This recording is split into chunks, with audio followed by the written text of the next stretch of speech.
Hello friends, आप सभी का स्वागत है हमारे इस यूट्यूब चैनल में। आज का वीडियो बहुत ही ज़्यादा इम्पॉर्टेंट है। ये क्लास 10th 11th और 12th तीनों के लिए ही इम्पॉर्टेंट है। इसमें हम लोग जो बात करने जा रहे हैं वो सिंपल पीरियोडिक टेबल के बारे में ही बात करने जा रहे हैं। लेकिन पीरियोडिक टेबल के गुणधर्म हमें पता होने चाहिए।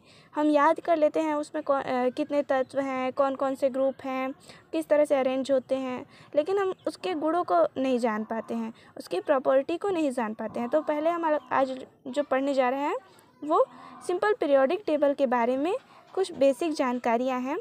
ये वीडियो बहुत ही ज़्यादा इम्पॉर्टेंट है। अगर आपका कॉन्सेप्ट क्लियर है तो तभी आप आगे का कुछ पढ़ पाएंगे। तो चलिए हम लोग अपना वीडियो स्टार्ट करते हैं। सबसे पहले हम बात करते हैं कि पीरियोडिक टेबल के बारे में।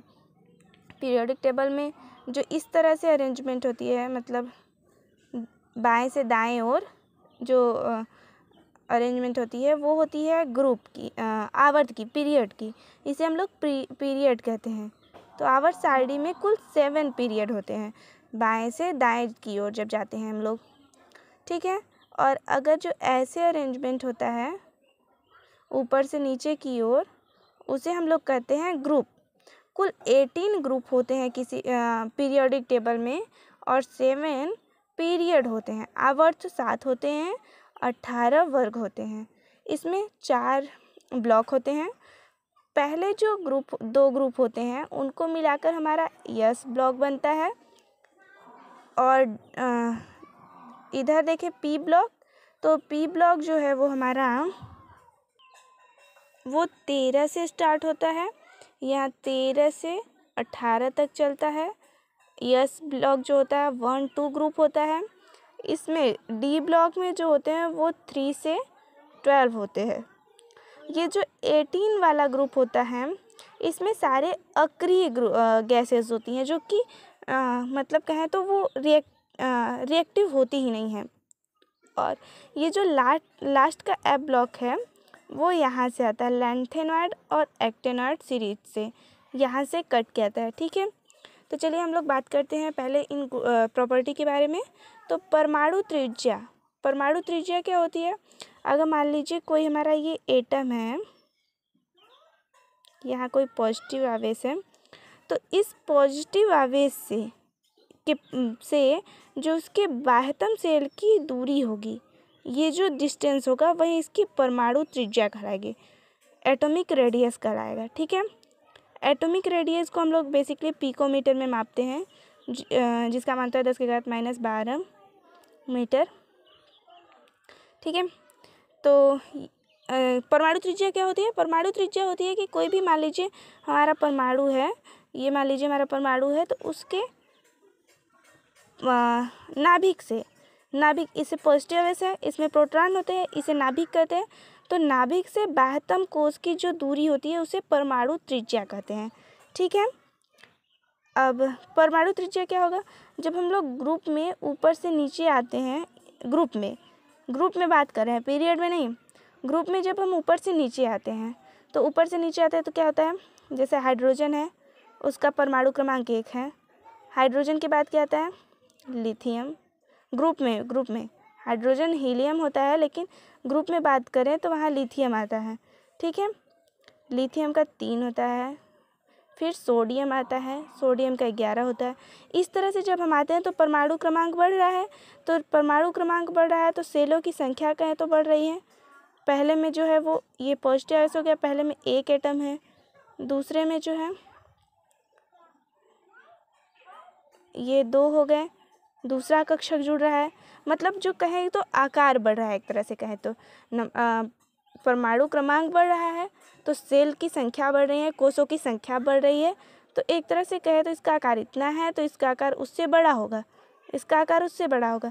अगर आकार बढ़ रहा है तो नाभिक से अंतिम कोष की दूरी भी तो बढ़ रही है। तो हम कहें तो अगर ग्रुप में हम आ रहे हैं, ग्रुप के अलॉन्ग आ रहे हैं, तो हमारा जो परमाणु त्रिज्या होगा वो साइज के साथ बढ़ने से, सेलों की संख्या बढ़ने से वो भी तो इंक्रीज करेगा, ग्रुप में इंक्रीज करेगा।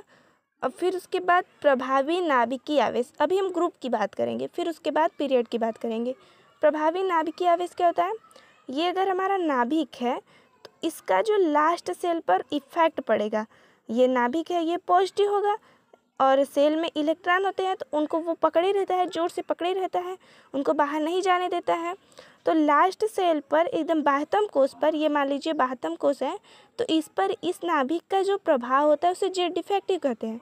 तो हम कह रहे हैं कि जब ग्रुप में आने पर हमारा सेलों की संख्या बढ़ रहा है, आकार बढ़ रहा है, तो नाभिकीय आवेश भी तो बढ़ेगा, नाभिकीय आवेश भी बढ़ेगा, ठीक है। लेकिन उसका जो प्रभाव होगा लास्ट सेल पर, जब सेलों की संख्या बढ़ती जा रही है तो लास्ट सेल पर प्रभाव तो कम होता जाएगा ना। पहले में एक सेल है तो यहाँ पर ज़्यादा तेज़ी से इलेक्ट्रॉन को पकड़ा होगा, दूसरे में 2 सेल है तो दूरी बढ़ गई तो ये प्रभाव कम हो जाएगा थोड़ा ना। तो इसी तरह से जब हम ग्रुप में आते हैं तो प्रभावी नाभिकीय आवेश घटता है ग्रुप के अलॉन्ग, ठीक। आकार की, अभी आकार की बात की कि जब परमाणु क्रमांक बढ़ रहा है तो आकार भी बढ़ेगा, ठीक है। आयनन ऊर्जा क्या होती है? आयनन ऊर्जा क्या होती है? अपने इलेक्ट्रॉन को निकालने में, यहाँ जो इलेक्ट्रॉन है उसको निकालने में जो ऊर्जा लगती है उसे आयनन ऊर्जा कहते हैं, ठीक है। तो अगर हाइड्रोजन की बात करें तो हाइड्रोजन में एक सेल होता है, तो इसका जो नाभिकीय आवेश होगा वो तेज़ी से पकड़ा होगा। अगर लिथियम की बात करें तो उसमें 2 सेल हैं, तो इस पर जो नाभिक का प्रभाव होगा वो थोड़ा कम होगा। इसी तरह से अगर हम इसके अलॉन्ग आ गए तो अगर पोटेशियम की बात करें या सोडियम की बात करें तो आकार में वृद्धि के कारण नाभिकीय आवेश घट रहा है, तो इलेक्ट्रॉन निकालना आसान होगा। इलेक्ट्रॉन जब आसानी से निकलेगा तो ऊर्जा कम लगेगी, तो मतलब आयनन ऊर्जा जो होती है वो घटती है ग्रुप के अलॉन्ग। उसी तरह से इलेक्ट्रॉन लब्धि ऊर्जा होती है। इलेक्ट्रॉन लब्धि ऊर्जा क्या होती है कि एक इलेक्ट्रॉन को लेने में, खुद अगर एक इलेक्ट्रॉन हम ले रहे हैं, अगर ये परमाणु एक इलेक्ट्रॉन ले रहा है तो उसको कितनी ऊर्जा लग रही है। तो अगर हम ग्रुप में आए ऊपर से नीचे तो आकार बढ़ रहा है, तो इलेक्ट्रॉन लेना मतलब नाभिकीय आवेश भी घट रहा है, तो इलेक्ट्रॉन लेना थोड़ा मुश्किल होता जाएगा। लेकिन इलेक्ट्रॉन हाइड्रोजन जो है उसका लास्ट सेल है, मतलब एक ही सेल है उसके पास, लास्ट सेल एक ही सेल है, तो इसका नाभिकीय आवेश ज़्यादा है तो इलेक्ट्रॉन ले लेगा। लेकिन जैसे ही नाभिकीय आवेश घटता है इलेक्ट्रॉन नहीं लेना चाहते, इसलिए इलेक्ट्रॉन लब्धि ऊर्जा भी घटती है। विद्युत ऋणात्मकता क्या होती है? विद्युत ऋणात्मकता वही होती है कि इलेक्ट्रॉन लेने में जो इलेक्ट्रॉन आसानी से ले ले वो ज़्यादा विद्युत ऋणी होता है, मतलब इलेक्ट्रॉन लेने वाला तत्व विद्युत ऋणी तत्व कहलाता है, ठीक है। तो विद्युत ऋणात्मकता भी घटती है ग्रुप के अलॉन्ग। विद्युत धनात्मकता क्या होती है? इलेक्ट्रॉन जो दे आसानी से, इलेक्ट्रॉन आसानी से दे दे। जब प्रभावी नाभिकीय आवेश घट रहा है तो इलेक्ट्रॉन देना तो आसान होगा। हाइड्रोजन से पहले सोडियम प्लस बना लेता है क्योंकि सोडियम आसानी से अपना इलेक्ट्रॉन दे सकता है, इसीलिए विद्युत ऋणात्मकता ग्रुप के अलॉन्ग बढ़ती है। तो सबसे ज़्यादा विद्युत धनी तत्व कौन सा होगा? जो ग्रुप में सबसे नीचे वाला तत्व होगा। अब एक मोस्ट इम्पॉर्टेंट टॉपिक है, सबसे ज़्यादा इलेक्ट्रोनेगेटिव एलिमेंट कौन होगा? तो अगर हम कहें ग्रुप के अलॉन्ग हम बता रहे हैं, पीरियड के अलॉन्ग सबसे ज़्यादा विद्युत ऋणी ये होगा, या पीरियड के अलॉन्ग ही बता देते हैं। सबसे ज़्यादा विद्युत ऋणी तत्व याद करने का एक तरीका होता है FON, फोन। F से फ्लोरीन। सबसे ज़्यादा मोस्ट इम्पॉर्टेंट जो है इलेक्ट्रोनेगेटिव तत्व होता है फ्लोरीन, फिर उसके बाद ऑक्सीजन, फिर उसके बाद नाइट्रोजन। इस चीज़ को याद रखिएगा, ये बहुत ज़्यादा ही इम्पॉर्टेंट चीज़ है। फोन मतलब फ्लोरीन, ऑक्सीजन, नाइट्रोजन, ये सबसे ज़्यादा विद्युत ऋणी तत्व हैं। और सबसे ज़्यादा विद्युत धनी तत्व कौन सा है? बात करें तो सबसे ज़्यादा फ्रोंजियम और उसके बाद पोटेशियम और सोडियम, ये सब विद्युत धनी तत्व हैं।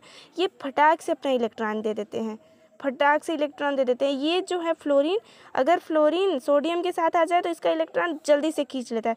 NaCl जो बनता है, Cl जो होता है वो निगेटिव होता है और Na जो होता है वो पॉजिटिव है, इलेक्ट्रोपॉजिटिव है, इलेक्ट्रॉन नेगेटिव है। तो Na फटाक से अपना Na प्लस दे देता है और Cl फटाक से Cl माइनस दे देता है और दोनों जुड़ के NaCl नमक बना देते हैं, ठीक है, आज की वीडियो में बस इतना ही। ग्रुप के लिए बात करेंगे अगली वीडियो में, पीरियड के लिए बात करेंगे हम अगली वीडियो में। अगर आपको वीडियो अच्छा लगा हो तो प्लीज़ लाइक शेयर सब्सक्राइब करें हमारे चैनल को। Thank you.